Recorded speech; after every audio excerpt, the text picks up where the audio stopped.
है। यहाँ से पहले बिंदु को मरीचि ऋषि के नाम से जानते हैं। उसके बाद में जो बिंदु है वो कहलाते हैं ऋषि वशिष्ठा। ऋषि वशिष्ठा की बाईं ओर आपको एक छोटा बिंदु नजर आएगा। ये बिंदु ही है अरुंधति। ऋषि वशिष्ठा के बाद आते हैं ऋषि अंगीरसा। फिर आते हैं ऋषि अत्रि। फिर दाईं ओर की तरफ मुड़ते हुए जो बिंदु आता है वो है ऋषि पुलस्त्य। उसके बाद आते हैं ऋषि पुलह और फिर ऋषि क्रतु। ऋषि पुलह और क्रतु के अंतर को 5 गुना मिलाकर नीचे की तरफ आएंगे तो वहां बसे हैं ध्रुव नक्षत्र।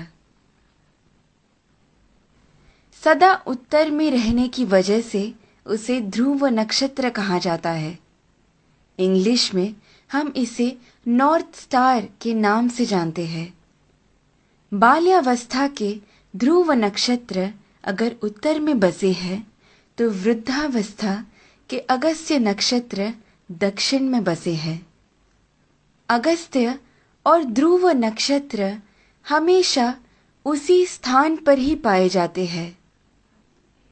इन दोनों के बीच में मौजूद आकाश गंगा सतत घूमती रहती है।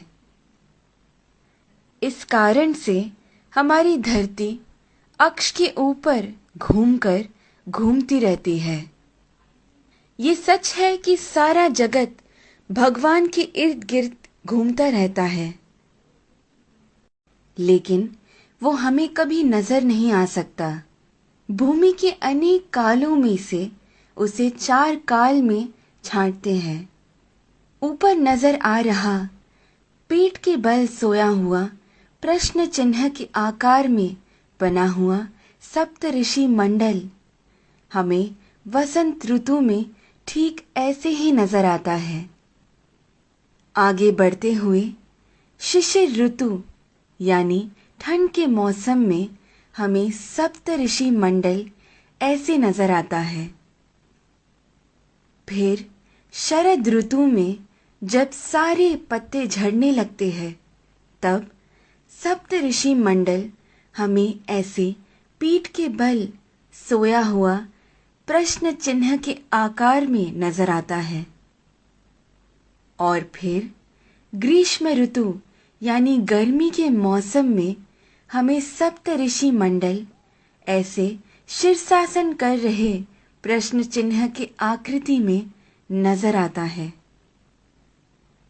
चाहे जो भी हो, जब हम ये सारे प्रश्न चिन्हों को एक साथ में देखते हैं, हमारे सामने एक विशेष आकृति हमें बनता हुआ नजर आता है। वही कहलाता है हमारा स्वस्तिक। स्वस्थ का मतलब है आरोग्यवान। स्वस्तिक का महत्व मेरे पिता मुझे हमेशा से बताते आए हैं, लेकिन हर क्षण प्रयोग में ला रहे इस स्वस्तिक का जन्म कहाँ से हुआ ये आज मेरे पिता द्वारा जाना, जो आप सभी में मैंने बांटना चाहा।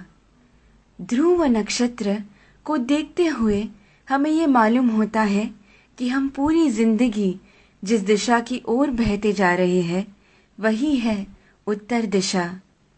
इसीलिए शायद हमारी भूमि पर भी दक्षिण में अधिक जल है और उत्तर की ओर अधिक जमीन।